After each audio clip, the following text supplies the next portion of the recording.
Hello everybody out there and welcome back to another Dark Avenger Comic Book review. This is episode 289. Yep.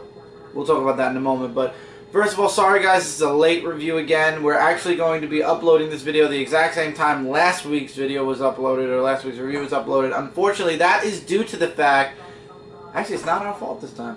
No, it isn't. No, it's not at all. actually the postal man. Yep, we got our books really late, so we all of our reviews actually have been a bit late due to the fact of postal. So hopefully tomorrow's when we normally get our books. Hopefully. So hopefully it'll be on time, and hopefully we'll have reviews on time. Yes. Again, we only have like 2 more weeks of Convergence anyway, so I think after that things should be easing up until we get a lot of the Marvel. Not Civil War, the Marvel Secret Wars books, and then then we'll probably pray to God that we can get through those. Anyway, like I said, we are at episode 289. There are 10, well, 11 technically, 11 more episodes to go before we hit 300. It's coming a lot sooner than it's coming really fast. You know, we started preparation for everything. I'll talk more about this either if we do Dark Avenger Live this Friday. That depends because this next weekend is going to be mine and Cindy's birthday weekend. If we don't do Dark Avenger Live, I'll talk more about it on the weekly comic book haul. We'll know tomorrow night if we're doing Dark Avenger Live or not also. So yeah, we're definitely gearing up to 300. Look forward to a countdown starting next episode. Yep. So, got a lot of nice books this week. Mike has a lot of the Marvel books, and as always, DC we're split right down the middle right now due to Convergence, and then afterwards we'll see what books stay and what books go once we get back into what DC is considering their regular universe, and yeah, we'll see how many books stick around. So anyway, Mike, the books in this review were released on May 13, 2015. We are right dead center in May. I'm starting off with Star-Lord, issue number 12. This is the final issue of Star-Lord. And in this issue, it focuses, actually not on Star-Lord at all. It focuses on his sister going to the Collector, who has Jason in his collection. Now, we all know that Jason was frozen in that, whatever that thing is that Thanos' son was able to do. He was frozen in that ice, not ice, but like a bubble sword? I mean, because that's... this. Oh, it's like an icicle, like, thingy. Right. And the Collector has basically collected him. And the sister basically wants him back for his trial for betraying Spartax. There's a flashback to her when she was younger. She wanted to be a dancer, and he was against it. He wanted to be part of the military. And it's important because she actually does that to get her father back. And in the end, she leaves with her father, but it turns out that the father might not actually be as trapped as we thought. And let's leave it at that. But then it ends and it says to be continued in Secret War. So I guess if we're going to be seeing anything with Pete, it's going to be in Guardians of the Galaxy. So this book honestly had no connection to anything that's going on with the Guardians of the Galaxy right now. It really just gave a nice conclusion to Jason's aftermath with Black Vortex. Will this play into anything during Secret Wars? I guess we'll have to wait and find out. But it was a nice read, but not exactly, you know, it was okay. I would say it's an average read for me. An interesting issue of Silk issue number 4. Yeah, I was shocked with that cover.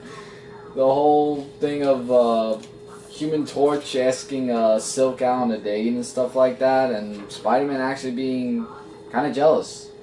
I mean, he's jealous. He has Mary Jane, right? Or supposedly. Well, not yet. Well, basically, it's just her talking with the Fantastic Four, where they see that her abilities are beyond amazing, and you know, they said that there's nothing wrong, but Reed Richards thinks that there might be like maybe an anxiety thing that's happening, which is perfectly normal and stuff like that. And by the way, here's some artwork, which is drawn very nicely, because she wants to know what's going on you know, with her problems and everything. So after the whole Silk and Spider-Man talk, and with Human Torch asking her on a date and stuff like that, we get into a little bit more about Silk's perspective, where she's trying to figure out her anxiety problem. We get a little bit of her past story of, you know, with her parents, of how she got her powers, or her reaction to the powers.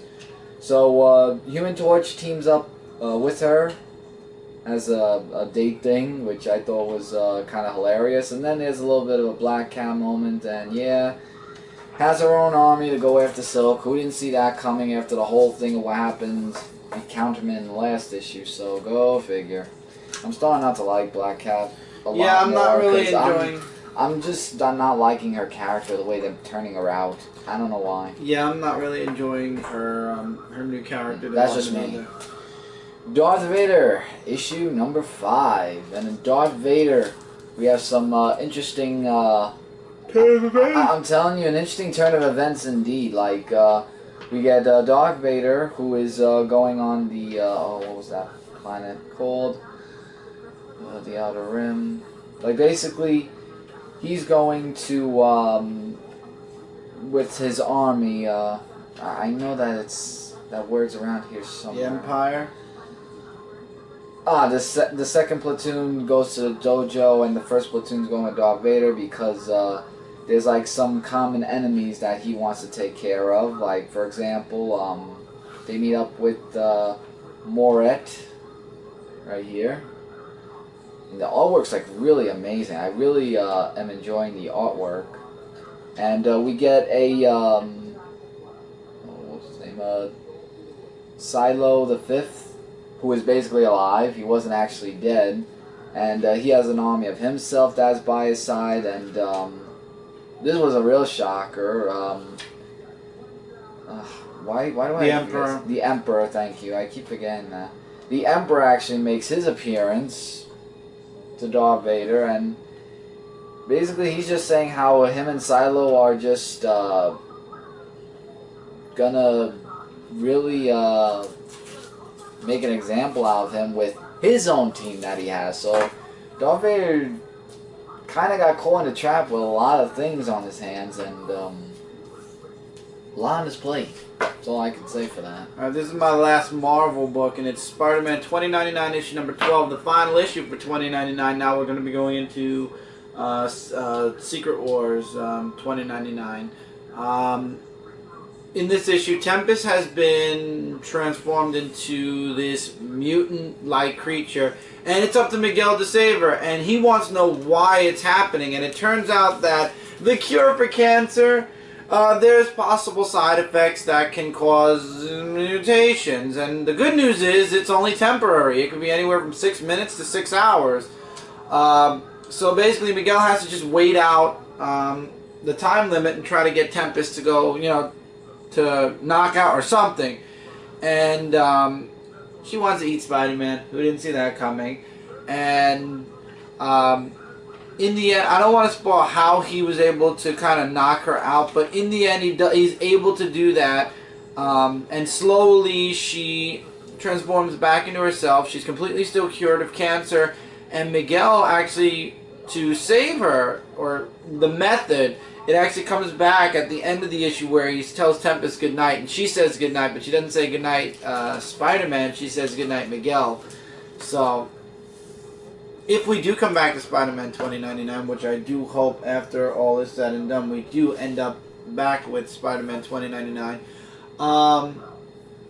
I really would love to see more development with Miguel and Tempest, and just in general, the story.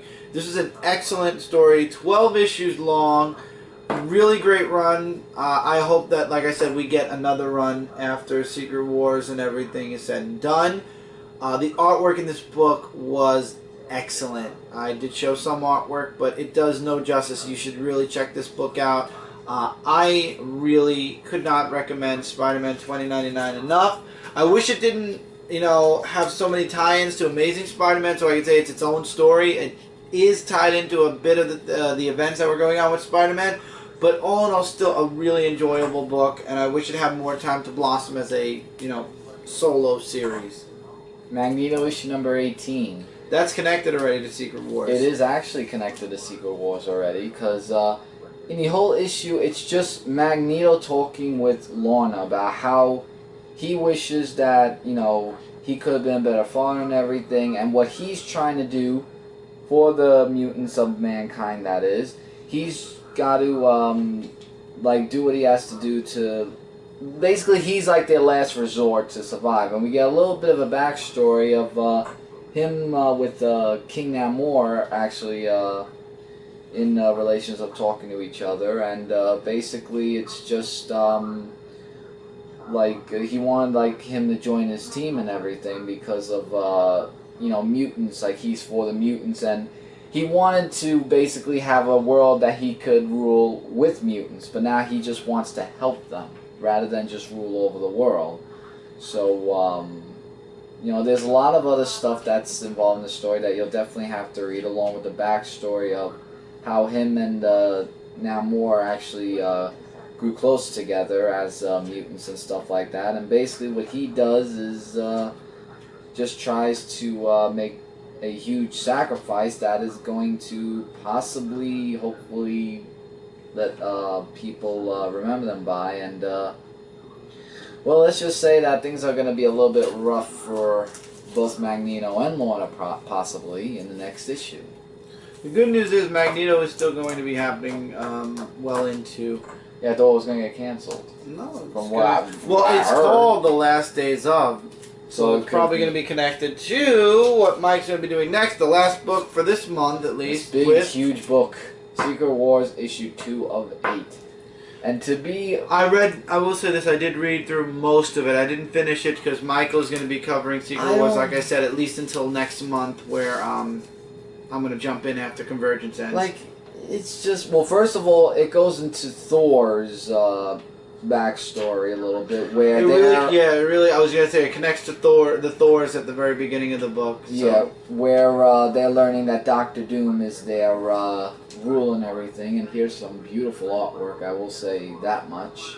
I guess this book, you know, when it comes to Secret Wars, sorry for interrupting, when it comes to Secret Wars, you know, we're going to have a lot of tie-ins, and each tie-in, or each book, is going to be spotlighting a specific sector or a specific part of Battle World. So when it comes to the actual Secret Wars book, it's going to kind of be like Convergence, where Convergence covered over everything. Now remember, this is only, you know, so much they could put in each $5 book, so they're going to cover over as much as they can while still focusing on the main, you know, Secret Wars, whatever's going on in the background, which apparently this is going to be very Fantastic Four-centric when it comes to Secret Wars. So far, at least it is. And then, like, for example, we started with the Thors. If we want to know more about them, we'll be reading Thors issue number 1 coming, I think, in 2 or 3 weeks from now. So, I like, you know, I understand how people aren't really, and I know how what you're going to say about the book, but at the same time, this is supposed to be a generalized, like, this is what's happening in the entire, you know, in the entirety of Battle World and beyond. And remember, this is a, I want to make sure I'm correct when I say this. Where's the page where it tells you all the... Which one? Like this one? No, the one where it says the writer, the artist. Ha. There. Yes, I was right. The writer and designer of Secret Wars is Jonathan Hickman. So if you're not a Hickman fan, you might not like this. Well, I didn't say I didn't like it. I'm saying you might not like it if you're not a Jonathan Hickman fan. Now go ahead. Basically, Maker is on the this different planet universe to find the ship that was there, and then there's this thing where they're going to Mr. Sinister. Thank you, Mr. Sinister, to bring him to court because he was sentenced for his crimes that he needs to be on trial and to be guilty for. And he's just saying, you know, like, oh, I didn't do such absurd things like that. And he's just trying to play the whole, you know, it wasn't me thing and I'm innocent. So Brian actually wants to fight with him for all that. And the fight scene was pretty amazing and all that other stuff, where Lord Doom comes in and then things get a little bit hectic there. You gotta definitely read the book for that. Meanwhile, we get a little bit of Galactus, who is being mentioned in this, where everything is just and even we get the Deadlands, which is infested with zombies and symbiotes. that, and also with Ultron. Yeah, we're getting see. We're looking at all of them. This is the Nihilist. There's Ultron. They're showing all the different parts of Battle World, and actually they don't even Venom with the symbiote. Well, that's Deadlands. Yeah. Yeah. And that's not Venom. That's just symbiotes. The symbiotes. That's what I meant to say. And we don't actually find out the name. Well, we all knew it was Battle World, but they don't label it in this series until the very, very last page, where certain people show up. What's been spoiled already. It was Thanos, and I forgot who else was with him. But in the end, he asks where he is, and it's simply called, as Mike turned the page, Battle World. Yeah, but see, the reason why it's called Battle World because he wants to. Alright, we know that Thanos wants to be ruler of everything. Right. So he wants to go after Galactus, from what I'm seeing here. So that's going to be a huge battle of the Titans right there, of him going against Galactus. And to be honest, I don't know who to root for that one. I don't know who to root for in general right now, but I do know that it's going to be the Fantastic Four versus Doom, because apparently Doom had a huge hand in what's going on right here. And yes, a lot of people say you have to read New Avengers because that was Galactus. I think it was Galactus. Either one, it doesn't matter. If you want to know more about what was going on with Doctor Doom, how he's like this big head honcho, or how he's like this god now, it was mentioned in New Avengers. I'm not going back to read New Avengers. I'm just going to say, okay, Doom did something. I mean, it's always Doom. Even in what you read. Oh, no, I think it was after Doom. Okay. Even in, what was it, Axis? Doom was the one that influenced Wanda to make the big change in all the heroes, so I'm not surprised. Alright, so that's it for Marvel. Rest of this interview. The rest of this review is completely Convergence. And this was a throwaway issue. Supergirl Matrix, issue number 2. I did not enjoy this issue at all. I don't even think the issue itself took itself seriously. What's his name? Bug. Why did it leave me completely? The Bug, I forgot his name. Why? Why did I forget his name? It's basically just Ambush Bug. And the artwork, to me, it looks like it changed. I mean, if you look at this first page alone, you can see that the artwork is more Ambush Bug-esque. It's not as it was in the... You're making Supergirl's hair like spaghetti or yeah, something. exactly. And it stays that way throughout the entire issue. And only one of the two people end up showing up again. And Ambush Bug just runs away, and Supergirl wants to take him back to Lex because she believes Ambush Bug would be able to fulfill Lex's want to leave the planet. What was her name? I'm trying to find her name out. Lady Quark. Quark, yeah. Quark. So, Lady Quark and Supergirl team up to find the Ambush Bug, and Supergirl beats up Lex. And her fight with Lady Quark continues, and it leaves with Ambush Bug going ain't I think this was a throwaway issue. I'm sorry, but Supergirl Matrix issue number 1 took, even though it wasn't really that serious with the whole fighting couple, this book took a twisted turn to worse, in my opinion. So I really couldn't, I didn't enjoy this miniseries at all. This definitely is one of my lower picks. I did not like Supergirl at all. So that's the unfortunate thing. Alright, well, all the Convergence I enjoyed reading, so this isn't, like a... Mine too. After this, all the rest of my books I enjoyed. Yeah, Convergence Suicide Squad issue number 2. And this one, it's Amanda Wall's team going up against the team Kingdom Come. So, as she's trying to get the team all together and everything, Lex is actually bringing them over to the place where the Kingdom Come is. I believe it's where Sinestro is, because he has like the yellow ring and everything. And then here is where her team are going up against Kingdom Come. And that's really the whole base of the book, just the whole fight scene. I really enjoyed the artwork as long as the fight. Even Cyborg Superman had some tricks up his sleeve, along with Lex Luthor going up against Green Lantern Kingdom Come. And we find out, as a spoiler alert, that Boomerang was the one that was behind shooting Amanda Waller from what we saw in the first issue. because he has cancer and he just wanted to make a statement for himself, basically. Yeah, that happened in the that's what happened to poor Tim Drake's father in the end. However, since Green Lantern, Kingdom Come Green Lantern didn't let him kill Boomerang because he stopped the bullet, Amanda Waller had her stuff up her sleeve, which is to, I guess, bomb herself along with the others that are in it. And then we have Barbara Gordon and General Lane at the end with under their monumental remembrance of them. And that's a preview for the yeah, I'm not looking at that Divergence. I just skipped over looking at Divergence because but looking into Convergence in this review of this book, I really enjoyed it. I think that it's a really successful book, and Amanda Waller actually did something smart for once. Alright, Convergence, Green Lantern, Parallax, issue number 2. Kyle tries to reach an agreement with Fern. He says, listen, Parallax right now is basically going to destroy your city. Call it peace, call it truce, and I'm going to go to Electric City and I'm going to stop Parallax or Hal Jordan from destroying your world, and you don't destroy mine. She agrees. And he goes to stop Parallax. And when he shows up, he tells him, look,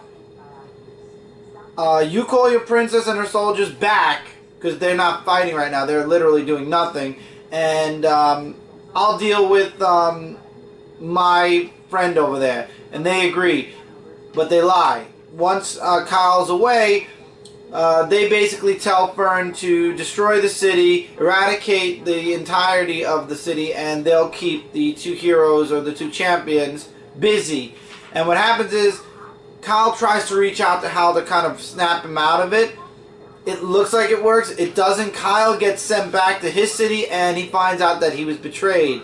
And he actually he starts a fight with Fern, but then in the end it turns out that, spoiler alert, and I don't think it's true, it turns out that her city was eradicated. And we don't know if it was Parallax that did it or if it was eradicated by something else. I mean, Kyle believes it's Hal, but he doesn't want to believe it. Parallax has also disappeared, and they don't know where Parallax is, but Parallax does make an appearance in Convergence, so I guess he disappears for a time, and then of course the earthquake happens. But this was an excellent issue. I really liked it. It was different seeing Hal Jordan, back to his, being possessed by Parallax without knowing he was possessed at the time. And Kyle Rayner just back in his old Green Lantern suit. It was just really nice. I wish Kyle would go back to this suit. I really enjoy reading Kyle Rayner as that. But now he's a White Lantern. So, we don't get that anymore. We have time for a couple more. Okay. Convergence, Batman, Shadow of the Bat, issue number 2. This one was a little bit okay. It just talks about really how both Batman and Azrael. Azrael. I was close. They're basically like working as a team together, hand in hand, along with the other team. I can't remember who they are. That are basically going after both. Well, it's really the names I could say now are Dane and Dozer, who are going after the both of them. And what Batman and Azrael are trying to do is that he wants to make sure that they want to both make sure that their cities are saved, everyone in Gotham, basically as well. So they're trying to protect them from that gang that I can't remember their names that are going after them.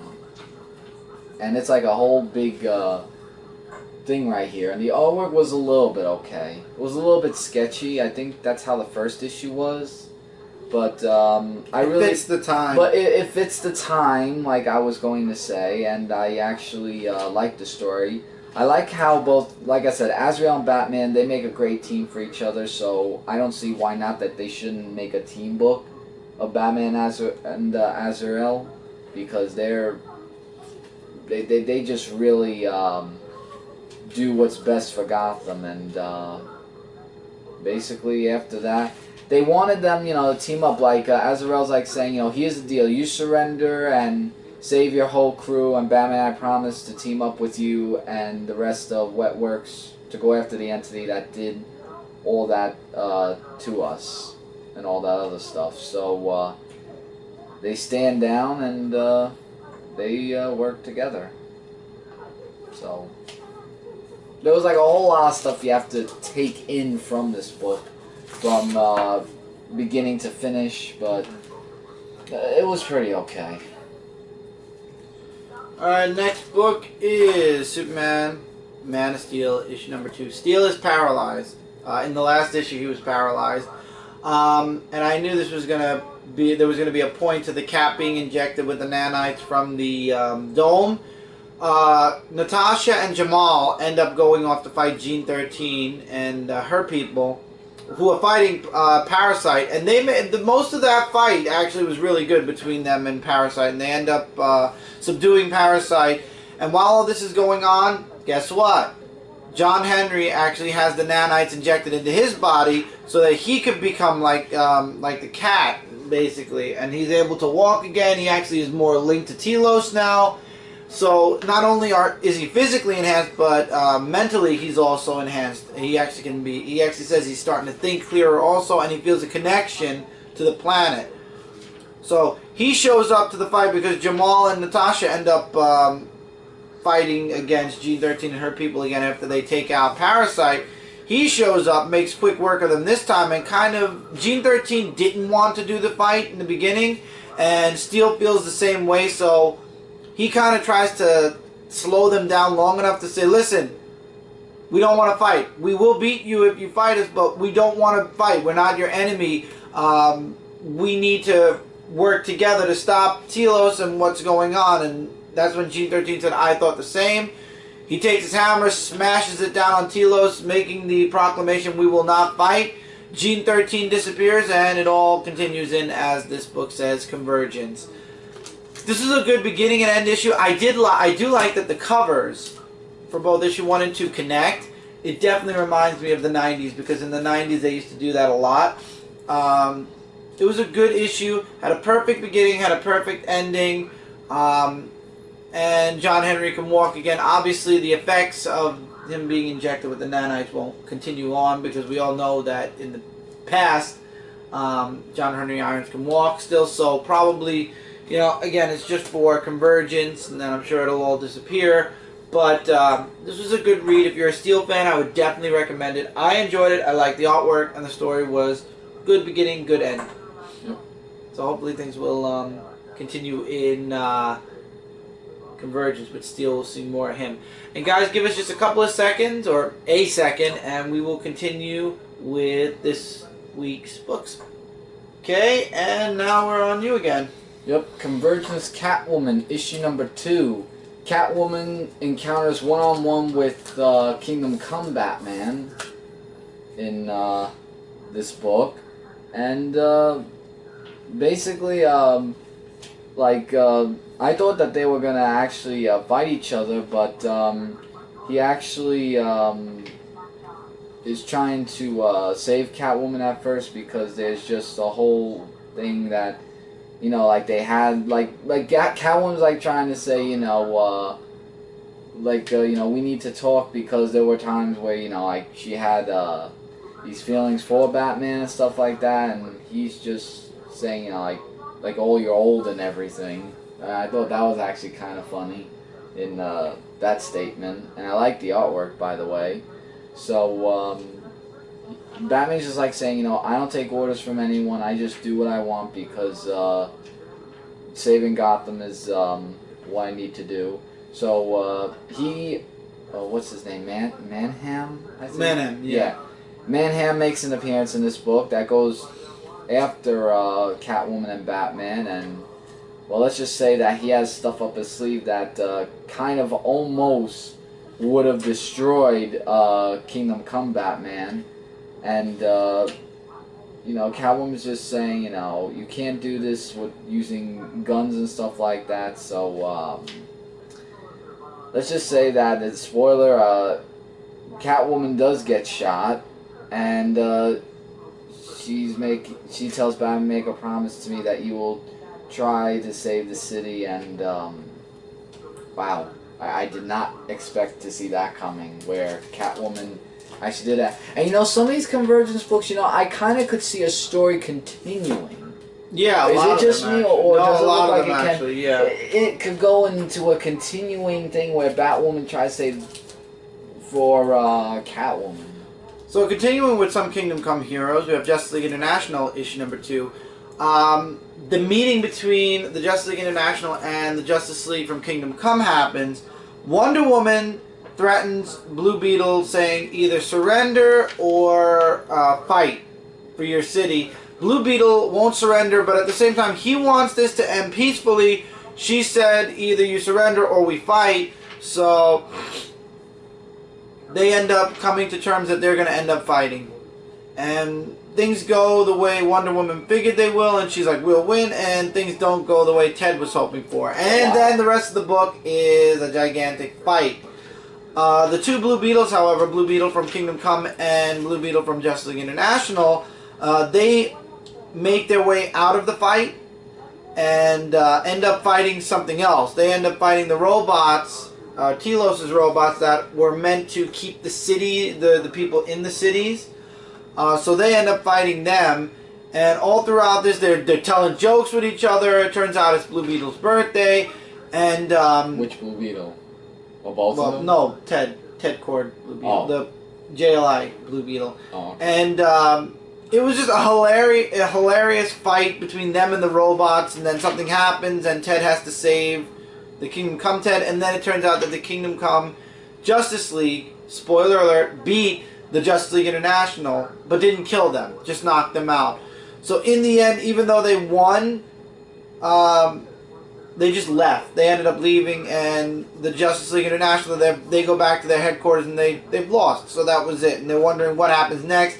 The ending has an awesome Blue Beetle Booster Gold moment, where Booster's actually saying, I'm literally hopping all over the place right now, but didn't forget your special day. So it was, if you know Blue Beetle and Booster Gold, this was a classic Booster Gold and Blue Beetle moment. I loved it. It ended perfectly. This was an excellent book. I love Justice League International, and I'm glad I read it. Convergence Aquaman issue number 2. And this issue was pretty interesting. What happened in Aquaman.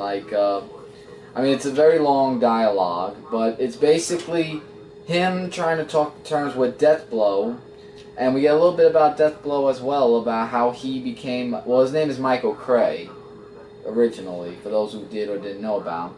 He reminds me of the Punisher because he just is killing things, and he's trying to go after Aquaman, and he knows about Aquaman because he said that he looked through his files, and the artwork's, like, really amazing. And he's, like, saying, like, I know, you know, how you can die, but I cannot die, because he knows that without water, he's less powerful. And in the building, the scientists said that they built it in a way that there's really not much water. There's just a lot of heat there. And Arthur actually tells him that. And basically, you know, he's just saying that, I'm sorry, but we didn't know it wouldn't come to this. So actually, and this is a spoiler, the blood, which is watertight, when he tries to use that to, well, graphically stab Deathblow, that's how it makes him more powerful, because of the blood, the water goes into him, and that's how he gets Deathblow. But not actually kill him, or it looks like he didn't, because, like Deathblow said, he doesn't die, but it was a pretty graphic and intense fight between both Aquaman and Deathblow. So it was, that's why I said it was pretty interesting, just the strategy of how he got through it. And then my favorite Convergence book of the week, where they're still calling Superboy issue number 2 of 2, they're still calling Superboy Con-El, and it's weird because now that Jay kind of pointed it out that at this point in time, which is true, he wasn't called Con-El. He was the Kid, Superboy, or the Metropolis Kid, which they really didn't even call him really that much, the Metropolis Kid. It was the Kid or Superboy. So it's kind of weird when Duplex mentions him being Con-El. So it kind of takes you out of the book for a moment, at least in that time space. So Kingdom Come Superman is trying to talk to Superboy. Superboy doesn't want to talk. He just wants to do what's right and protect the city. So he tries to fight Kingdom Come Superman. And in the end, finally, after somebody, I won't spoil who, gets hurt in Superboy's Metropolis, he finally, Superman reaches out to Superboy and says, listen, if we keep fighting, eventually we're going to hurt everybody. And that's when Duplex reaches into Superboy and says, ask yourself what Superman would do. And that's when Superboy's like, so what do you want? Do I have to die? And he's like, no, I'll render you unconscious, which will bring me closer to the alien entity, and then I could stop him. So he does that. He wins, and I guess it brings him closer to Telos at this moment. Deimos didn't make the announcement at this time with Superboy, but this was a good issue, and it definitely gave us back the Superboy from the very beginning when he first became, when he first came out, when he first was released as Superman's clone. I enjoyed this issue. Again, I was taken out though because it mentioned connections that weren't there yet with Connell. But at the same time, the artwork and the story was really good, and I really like Kingdom Come Superman. I liked that he, even though he's not the Superman from the 90s, he still has the ideals and the personality of that Superman. Excellent book. I would recommend reading that one. And my favorite book this week is Convergence Green Arrow issue number 2. And in Green Arrow, we find out more about Green Arrow, and we actually are left off where, hold on, let me find the name, where Diana and Livy, we find out like how they got transported there, which they did, out of nowhere because of the whole thing what happened in Convergence, where everyone gets transported to this unknown land or something like that. So they meet up with each other along with trying to say it's basically past mean future, or the future mean the past, vice versa that.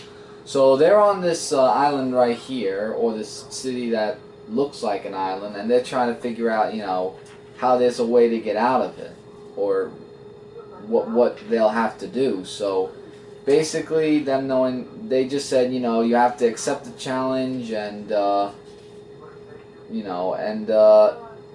either accept the challenge or your city will cease to exist. So the challenge is basically to fight each other, because that's all that's in that, and they're really not crazy about doing all that. So it's just all that, just them just fighting one another since they have no choice. And I'm not gonna say like how it ended, but let's just say one of the arrows just got Green Arrow and what's his name?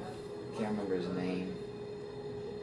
I don't remember it off my top. I don't remember it either, but his son. Yeah, basically his son. They wake up and all that. And is it just me, or is there like this rumble that happens for a little bit? Yeah, there's an earthquake that happens. It happened in Convergence.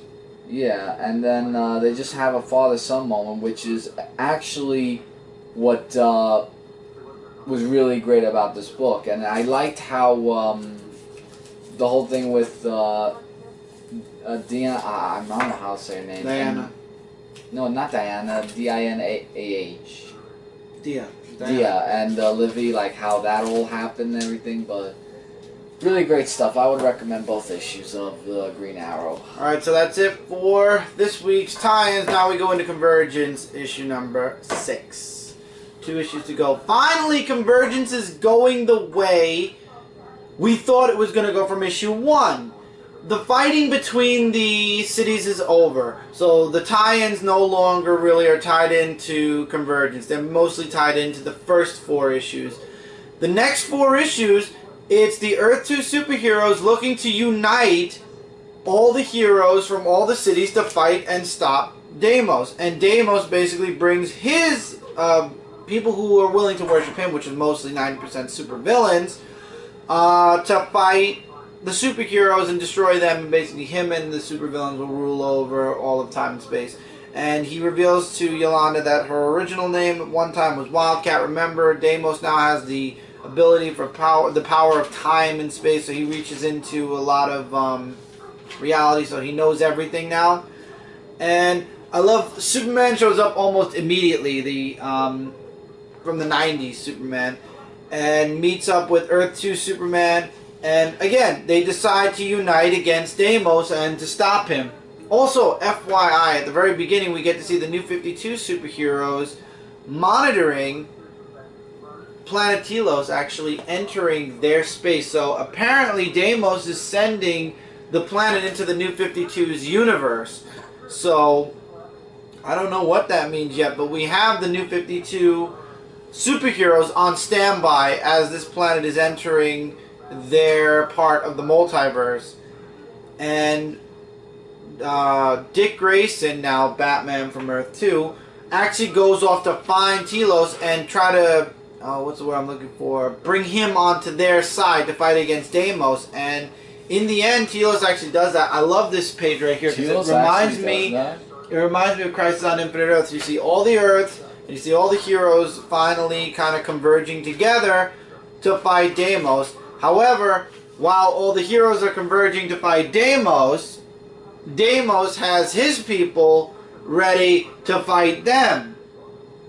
And the book kind of ends with a collision of good versus evil, but I have a feeling, because I see Kingdom Come Superman, I see Shazam, who has a very smart mouth, and I see a few other heroes on Deimos' side that I don't think... I see all of Kingdom Come in his background. I have a feeling that... Ultraman? Well, yeah, Ultraman, that's normal. Syndicate. I have a feeling that a lot of the people who are siding with Deimos are going to end up turning on him in the end. We'll see. But in the next issue, we get the epic battle that we've been waiting for of good versus evil. I am excited for issue 7 and even more excited for the grand finale, which unfortunately we all know where we're going back to because we've seen this list. It's not only for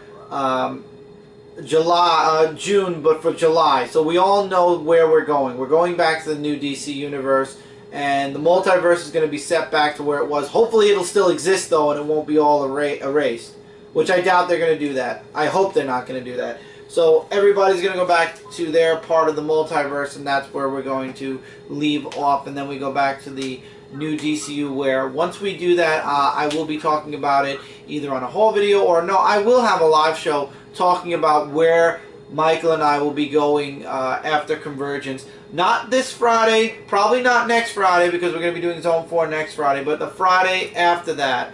Or if we do a pre-recording of Zone 4, it will be next Friday. But it won't be this week's Dark Avenger Live if we do a Dark Avenger Live. This week's Dark Avenger Live will be focusing on talking about what we're setting up for 300, episode 290, a few other things. But I will be talking about where we're going with DC Comics the following live show. If we don't do a live show this Friday, then the next live show we will be discussing that along with episode 290. So we'll see what tomorrow... I say to you guys, always keep an eye on my Twitter. I will be tweeting tomorrow whether we'll be doing the live show tomorrow night or not, or you guys are watching this Friday, so tonight or not.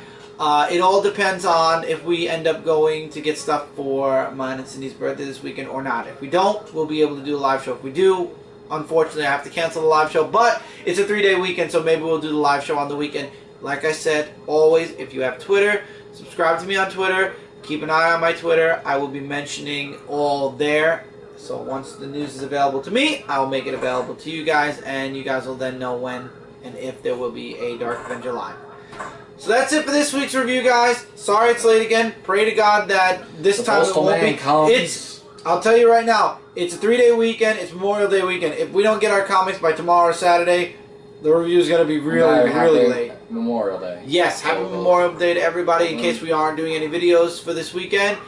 So as always, guys, don't forget to check out comic-related, Comic Frontline Zone 4 Podcast and Frontline Gaming Zone. Together, we are your #1 source for comic-related news, reviews, and a whole bunch more. Feel free to comment below, likes, dislikes, agree, disagree, recommendations. We'd love to hear from you guys as always.